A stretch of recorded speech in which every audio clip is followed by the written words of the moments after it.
안녕하세요. AWS 빌더스 온라인 시리즈에 참석해 주셔서 감사합니다. 저는 AWS의 솔루션스 아키텍트 강태호입니다. 오늘은 스타트업을 위한 AWS 빌링에 대해 이야기 나눠보려 합니다. 작년부터 AWS 도입을 생각하시는 많은 스타트업 대표님들과 창업자분들을 만났습니다. AWS에는 175개가 넘는 서비스가 있고 꾸준히 새로운 서비스들이 나오고 있습니다. 그렇다 보니 어떤 서비스를 사용해야 하는지 애를 먹는 경우가 많이 있고 어느 정도의 비용이 나올지 궁금해 하시는 분들이 많이 있었습니다. 따라서 본 세션의 목표는 다음과 같습니다. AWS 도입을 고려하시는 창업자분들 혹은 C레벨 분들께서 서비스 런칭부터 성장 과정을 유연하게 대응할 수 있는 안정성과 확장성이 고려된 아키텍처로 시스템 구성 시 어느 정도의 비용이 나올지 알아보려 합니다. 이번 세션의 어젠다는 다음과 같습니다. 우선 AWS 서비스의 과금 룰과 과금 단위에 대해 이야기를 나누려 합니다. 그 다음은 확장성과 안정성을 고려한 아키텍처를 단계별로 보여드리려 합니다. 세 번째로는 몇 개의 예제 아키텍처를 골라 예상 비용을 계산해 보려 합니다. 마지막으로는 팁들과 주의해야 할 내용에 대해 이야기해 보려 합니다. 본 세션에서 커버하지 않을 부분은 다음과 같습니다. AWS 서비스의 깊은 디테일들, 구현 선택에 관한 이야기들, 그리고 너무 먼 뒤의 상황에서 어떻게 최적화를 할지에 대한 이야기들은 본 세션에서는 이야기하지 않습니다. AWS 사용 시 나올 수 있는 대략적인 숫자를 알아봄으로써 여러분들이 AWS 사용 도입에 대한 결정을 내리는데 도움을 드리려 합니다. 자, 그럼 시작해 보겠습니다.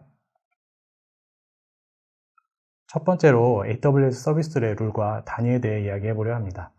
AWS에는 수많은 서비스들이 있고 서비스들마다 과금 방식과 과금의 단위가 조금씩 차이가 있습니다.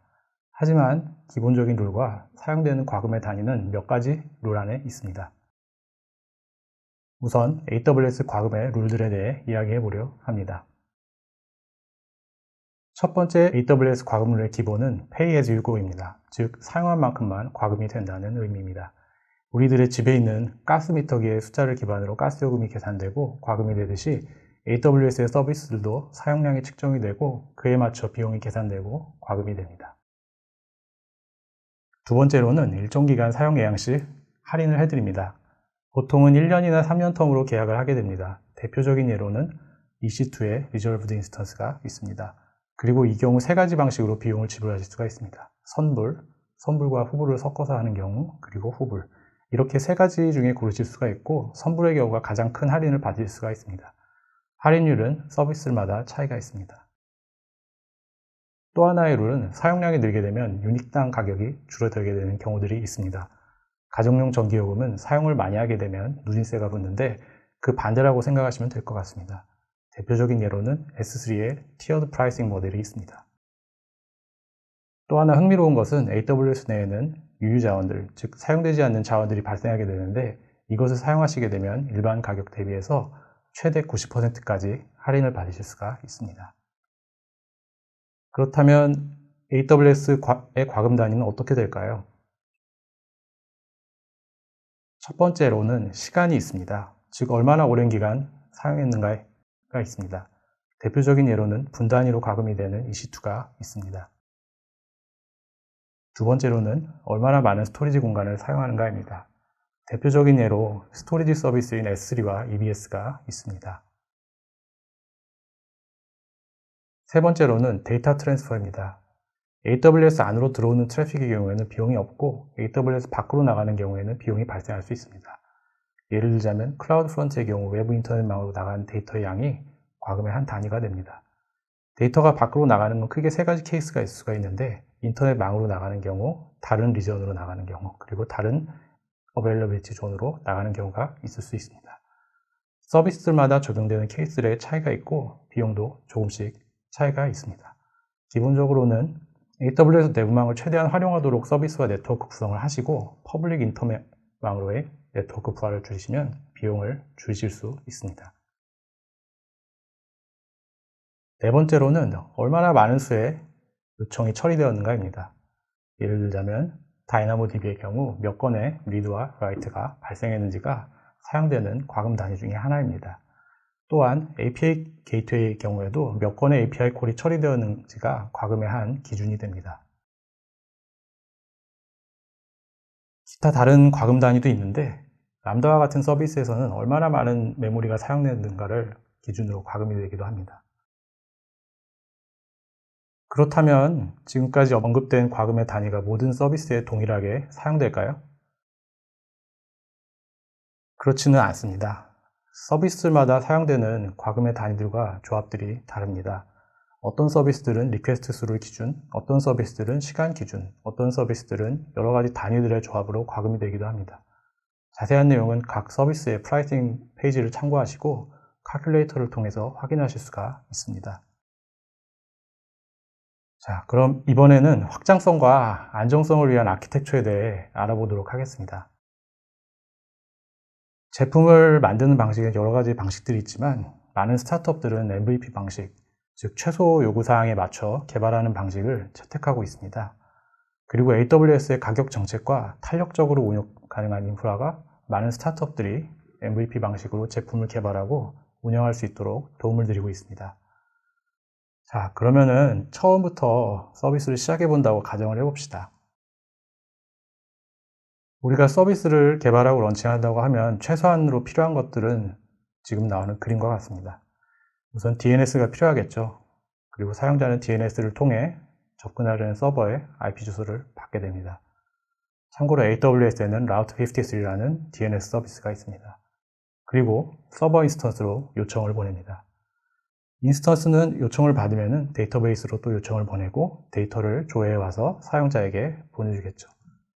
아마도 이게 가장 단순하고 쉬운 구성이라고 할 수 있겠습니다. 여기서 한 단계 더 나간다면 데이터베이스를 직접 설치하고 운영하는 게 아니라 RDS와 같은 관리형 데이터베이스 서비스를 이용함으로써 운영 업무들을 줄일 수가 있습니다. 그런데 만일 갑자기 서비스가 인기가 많아지거나 혹은 다른 이유로 인해서 사용자 요청이 갑자기 많아져서 인스턴스에 과부하가 걸리면 어떻게 될까요? 그런 상황에서 할 수 있는 것은 인스턴스를 키우는 일입니다. 흔히 스케일링이라고도 하는데 스케일링에는 두 가지 방식이 있습니다. 수평적 확장과 수직적 확장이 있습니다. 여러분이 지금 마차를 타고 가고 있다고 가정을 해봅시다. 마차에 짐을 더 싣고 더 빠르게 가고 싶다면 어떻게 할까요? 수평적 확장은 마차를 여러 마리의 말들로 끌게 하는 것이고 수직적 확장은 지금 말의 몸집을 더 키우거나 더 큰 말로 바꾸는 것이라고 생각하시면 될 것 같습니다. 대부분의 경우 수직적 확장이 가장 쉽고 빠른 방법이긴 합니다. 예를 들자면 더 강력한 CPU로 바꾸고 메모리를 늘리는 방법이 있습니다. 하지만 인스턴스의 사이즈를 무한대로 키울 수는 없고 어느 순간에는 한계치에 다다를 수밖에 없습니다. 또 비용적인 문제도 생길 수 있습니다.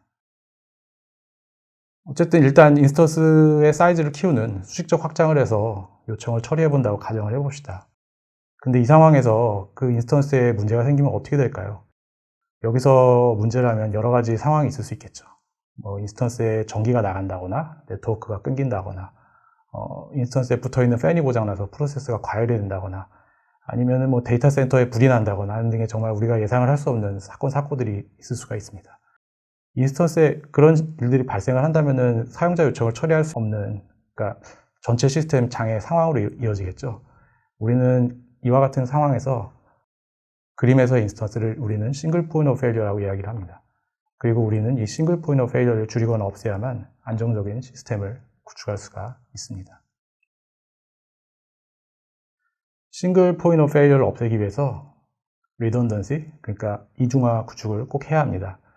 이번 그림에서 보면은 인스턴스가 두 개로 늘어났고 앞에 로드 밸런서라는 게 생겼습니다. 로드 밸런스가 하는 일은 들어온 요청들을 분배시켜주는 일을 합니다. 또 한 가지 이전 그림에는 없던 것 중 하나는 AG라는 것입니다.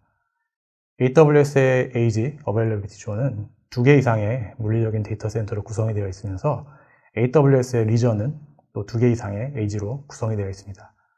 이렇게 함으로써 어느 한 군데의 데이터 센터에 문제가 생기더라도 AG 전체 장애가 나는 일을 막을 수가 있고 하나의 AG에 문제가 생기더라도 리전 전체에 장애가 나는 일을 막을 수가 있습니다. 그렇기 때문에 인스턴스들을 여러 개의 AG에 골고루 나눠서 배치하는 것이 중요합니다. 또한 이중화는 앞단의 인스턴스뿐만이 아니라 데이터베이스에도 꼭 필요합니다. 따라서 그림과 같이 프라이머리와 더불어 세컨더리 데이터베이스 인스턴스를 가져가는 것이 필요합니다. 세컨더리 데이터베이스의 역할은 프라이머리에 문제가 생기게 되면 프라이머리 역할을 하게 됩니다. 마찬가지로 세컨더리 데이터베이스 인스턴스 역시 프라이머리와 마찬가지로 다른 에이지에 배치하는 것이 중요합니다. 이런 식으로 각 계층마다 이중화를 구현하는 것을 저희는 권장드리고 있습니다. 그렇다면 이 상태에서 사용자 요청이 또 더 늘어난다면 어떻게 될까요? 그러면 그림과 같이 인스턴스들을 추가해서 사용자 요청을 더 많은 인스턴스들로 분산시켜주면 되겠죠. 근데 이런 식으로 인스턴스들이 계속 또 늘어난다면 어떤 일이 일어날까요? 그림을 보시면은 인스턴스들에서 나온 화살표가 RDS 인스턴스의 프라이머리로 향하는 것을 보실 수가 있습니다. 즉, 인스턴스가 늘어난다면은 RDS로 들어가는 화살표가 더 많아지겠죠. 이건 RDS 인스턴스가 처리해야 될 리퀘스트 수가 더 많아진다는 얘기가 됩니다. 즉, RDS 인스턴스의 로드가 올라가게 되겠죠. 물론 RDS를 스케일업, 수직적 확장해서 처리하는 방법도 있습니다만 한 대의 RDS가 처리할 수 있는 것에는 한계가 있습니다. 이와 같은 문제를 해결하기 위해서 사용하는 방법은 데이터베이스의 리드 레플리카를 만드는 것입니다. 데이터의 복제본을 리드 레플리카, 즉 읽기 전용 데이터베이스로 펼쳐주고 읽기 요청은 리드 레플리카에서 처리하도록 하면 프라이머리가 처리해야 하는 요청은 줄어들게 되겠죠. 일반적으로 이런 경우 프라이머리는 쓰기 요청 처리, 리드 레플리카는 읽기 요청 처리를 하게 됩니다. 추가적으로 또 부하를 줄이는 데 큰 역할을 할 수 있는 것은 S3와 클라우드 프론트입니다. S3는 AWS에서 가장 오래된 서비스 중에 하나인데 스태틱 오브젝트 파일을 저장하는 데 특화된 스토리지 서비스입니다. 또 거의 무한대의 확장성을 가지고 있고 유실될 가능성이 매우 적은 저희는 11.9이라는 듀러빌리티를 제공하는 안정적인 서비스입니다. 또 가격도 매우 저렴합니다. 또 웹서버와 같이 HTML, 자바스크립트, 이미지, 비디오와 같은 정적 파일들을 사용자한테 서빙해주는 역할도 해줍니다. 실제로 우리가 사용하는 대부분의 웹이나 어플리케이션들의 경우 분석을 해보면은 대부분의 트래픽은 이와 같은 정적 파일들, 스태틱 파일들이 발생을 시킵니다. 이런 식으로 스태틱 파일을 서빙하는 일을 S3가 하게 된다면 서버 인스턴스들이 할 일은 크게 줄어들게 되겠죠. 그러면 로드가 줄어들 테고 또 적은 인스턴스로 사용자 요청 처리가 가능해질 테고 그러면은 인스턴스들의 비용도 줄일 수 있겠죠. 실제로 이게 큰 성능 향상과 비용 절감 효과를 가져오는 것 중에 하나라고 할 수 있고 S3를 적극적으로 활용하는 것을 권장드립니다. 참고로 S3의 경우 생성을 할 때 20개가 넘는 AWS 리전 중에서 한 군데를 반드시 선택을 하셔야 합니다. 예를 들어서 S3 생성할 때 서울 리전으로 선택을 하신다면은 파일들이 이제 서울로부터 서빙되게 됩니다. 이런 경우 서울에서 멀리 있는 사용자들, 예를 들어서 뉴욕에 있는 사용자가 데이터를 요청을 한다. 그러면 속도가 떨어질 수 있겠죠. 그리고 또 인터넷망을 타기 때문에 S3의 네트워크 비용도 발생할 수 있습니다. 그래서 필요한 게 CDN, 컨텐츠 딜리버리 네트워크 서비스이고 AWS에는 S3와 쉽게 연동이 가능한 클라우드 프론트라는 CDN 서비스가 있습니다. 클라우드 프론트는 AWS에 218개가 넘는 엣지 로케이션에 있기 때문에 전 세계의 사용자들과 좀 더 가까운 곳에서부터 데이터를 서빙할 수 있습니다. 따라서 그림과 같이 클라우드 프론트를 S3와 연동하고 사용자들이 클라우드 프론트로 접근하도록 하면은 더 좋은 사용자 경험을 제공할 수 있게 됩니다. 자, 여기서 성능 개선을 할 수 있는 방법이 또 하나 있습니다. 레디스 아니면 멤캐시와 같은 메모리 기반 데이터 스토어를 캐시 노드로 추가하는 것입니다. 일단 메모리 기반이다 보니까 일반 데이터베이스 대비해서 속도가 매우 빠르고요. 이렇게 되면은 과거에 사용자한테 들어왔던 요청을 캐시에서 찾아서 돌려주거나 아니면 데이터베이스에 이전에 요청됐던 쿼리 결과를 캐시에 저장을 해놓고 이후에 동일한 쿼리라든가 요청이 들어올 때 그 결과값을 돌려주게 되면 데이터베이스로 가는 요청이 줄어들게 되겠죠. 그리고 앞에서 언급된 과정들을 거치면은 이제 그림과 같은 아키텍처가 나옵니다. 스태틱 파일은 S3와 클라우드 프론트를 통해서 서빙하고 일반 리퀘스터들은 로드 밸런서를 통해서 여러 개의 에이지 안에 배치되어 있는 인스턴스로 분산이 됩니다. 또 데이터베이스는 프라이머리와 세컨더리를 띄우고 프라이머리로 가는 로드를 줄이기 위해서 리드 레플리카도 띄우게 됩니다. 또 데이터베이스로의 로드를 더 줄이기 위해서 캐시 노드들도 추가하게 되겠죠. 그리고 각 계층마다 여러 개의 에이지에 나눠서 배치시켜야 합니다. 그리고 또 추가적으로 이번 그림에는 오토 스케일링 그룹이라는 것이 또 보이죠. 여기서 오토 스케일링의 역할은 오토 스케일링 그룹에 등록된 인스턴스들의 로드를 확인하면서 로드가 올라가면 자동으로 새로운 인스턴스를 추가해 줍니다. 또 로드가 줄어들면 자동으로 인스턴스들의 개수를 줄여줍니다. 로드를 측정하는 기준은 CPU 로드, 메모리 사용량 등으로도 할 수 있고 아니면은 커스텀된 매트릭들을 기반으로 할 수도 있습니다. 방금 전까지의 아키텍처가 3티어드 아키텍처라고 합니다. 가장 흔하고 심플한 아키텍처라서 많이 사용되죠. 또 다른 식으로는 서버리스 아키텍처로 가는 방법도 있습니다. 서버리스라는 단어가 조금 생소하실 수도 있을 텐데요. 잠시 서버리스가 뭔지에 대해서 설명을 드리도록 해보겠습니다. 서버리스의 정의에는 여러 가지가 있습니다. 일단 위키피디아에 따르면은 서버리스란 컴퓨팅 모델 중에 하나로서 클라우드 서비스 제공자가 컴퓨팅 리소스를 온디맨드 형식으로 제공하고 고객들은 서버를 확보하고 관리하는 데 신경을 쓰지 않아도 되는 서비스 형식입니다. 좀 더 쉬운 얘기로 풀어보겠습니다. 서버리스 환경에서는 사용자 요청을 처리하기 위한 코드 아니면 시스템들이 평소에는 잠들어 있습니다. 당연히 이 시간 동안은 과금되지 않고요. 그러다가 사용자 요청이 들어오면 자고 있던 코드 혹은 시스템이 깨어납니다. 그리고 보통 여기서부터 과금이 시작되겠죠. 그리고 깨어난 코드와 시스템은 일을 시작하겠죠. 그리고 할 일을 마치면은 이제 사용되었던 리소스와 도구들을 정리를 다 한 다음에 다시 잠에 듭니다. 그리고 여기서부터 이제 과금이 종료가 됩니다. 서버리스에서는 실제로 깨어서 실제로 일을 하는 시간 동안만 과금이 되기 때문에 비용적으로 매우 효율이 좋은 경우가 많습니다. 다시 돌아와서 서버리스 아키텍처로 가면은 이런 그림이 나올 수가 있겠죠. 우선 스태틱 파일들은 이전과 마찬가지로 클라우드 프론트와 S3가 담당하고 사용자 인증, 즉 로그인이나 사인업 같은 일들은 코그니토라는 AWS의 인증 서비스가 담당하게 됩니다. 그리고 백엔드, 그리고 이전 그림에서 인스턴스들이 하던 일은 API 게이트웨이와 람다를 통해서 처리하게 됩니다. 참고로 API 게이트웨이는 REST와 HTTP 리퀘스트를 처리해주는 서비스입니다. 람다는 클라우드 서비스 사용자가 올린 코드를 실행해주는 서비스이고요. 그리고 데이터베이스는 다이나모DB라는 아마존에서 만든 NoSQL 기반의 데이터베이스를 사용하게 됩니다. 만약에 SQL 기반의 데이터베이스를 사용하게 된다면 RDS 오로라 서버리스를 이용하는 것도 가능하겠네요.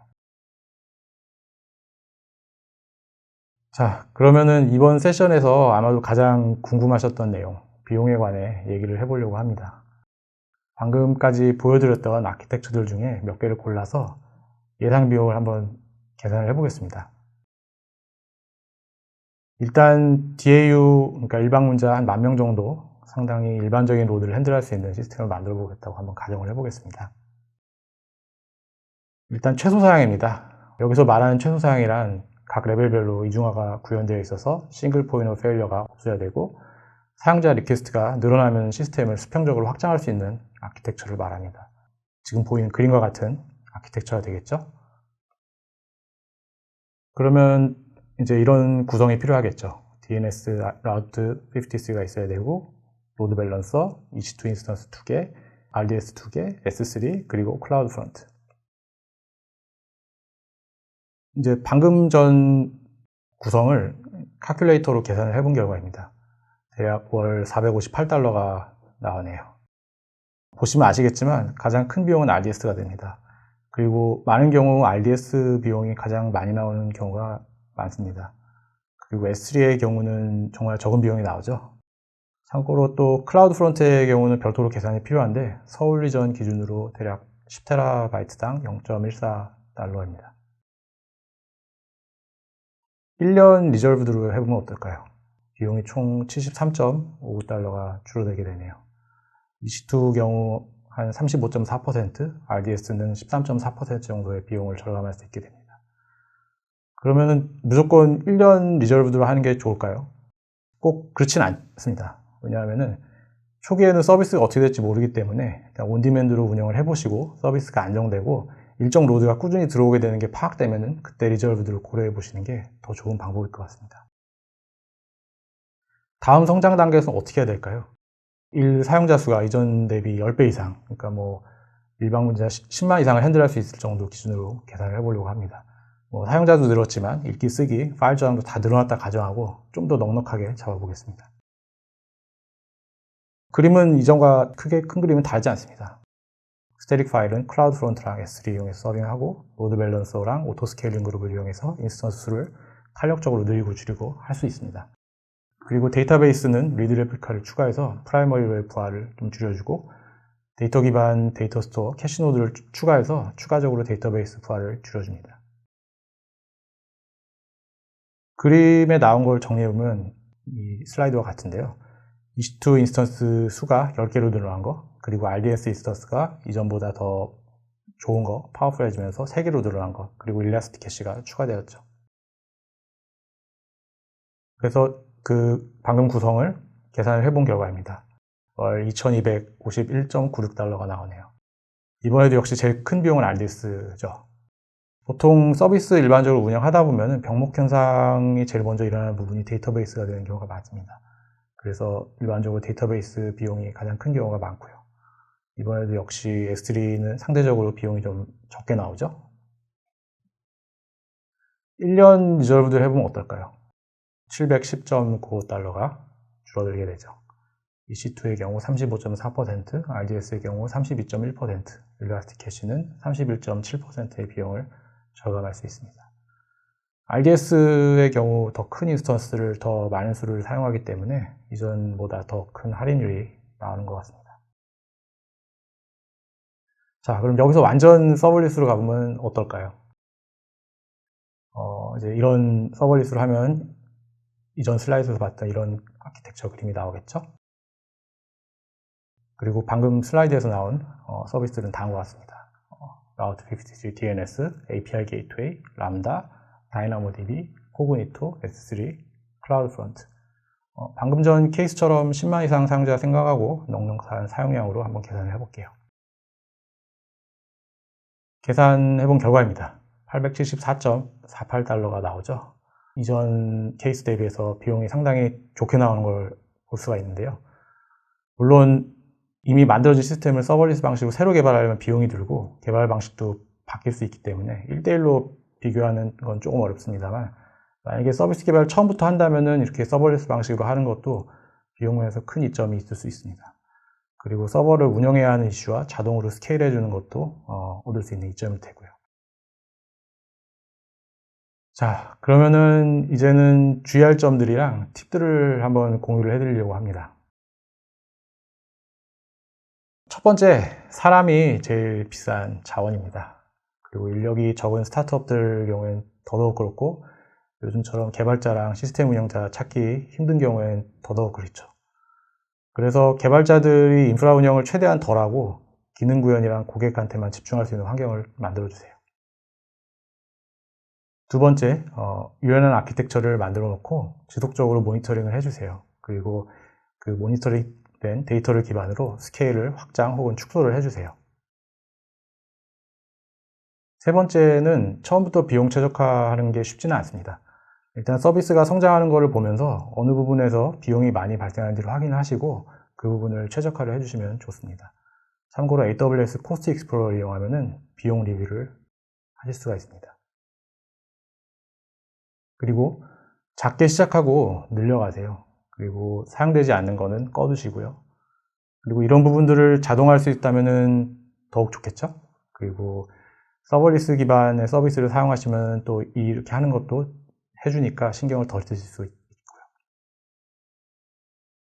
또 서비스가 일정 궤도 오르면은 리저브드 인스턴스랑 온디맨드 그리고 스파리 인스턴스를 조합해서 사용하면 비용을 많이 줄일 수 있습니다. 그림에 나온 그래프는 이제 어떤 서비스의 일별 로드를 이제 그래프로 나타낸 건데요. 파란색 밑에 부분은 꾸준히 들어오는 로드다 보니까 이 부분은 리저브드 인스턴스로 처리할 수 있을 테고, 이제 파란색의 윗부분은 온디맨드와 스파르 인스턴스를 섞어서 처리할 수 있겠죠. 그리고 또 회사 차원에서 정기적으로 시간이랑 리소스를 투자를 해주세요. 그리고 여러분들이 경험하신 거를 공유를 많이 해주시면 좋을 것 같고요. 그리고 AWS, 그리고 파트너사들한테도 문의를 해주시고요. 그리고 웰 아키텍트드 리뷰도 한번 받아보시기를 추천드립니다. AWS에서는 다양한 디지털 교육을 제공하고 있습니다. 하기 링크에서 550개 이상의 무료 디지털 교육을 확인해 보세요. 끝으로 더 나은 세미나를 위해서 설문 작성을 부탁드립니다. AWS 빌더스 온라인에 참석해 주셔서 다시 한번 감사드립니다. 스타트업들과 창업자분들의 성공을 기원하며 이상으로 AWS의 강태호 SA였습니다. 감사합니다.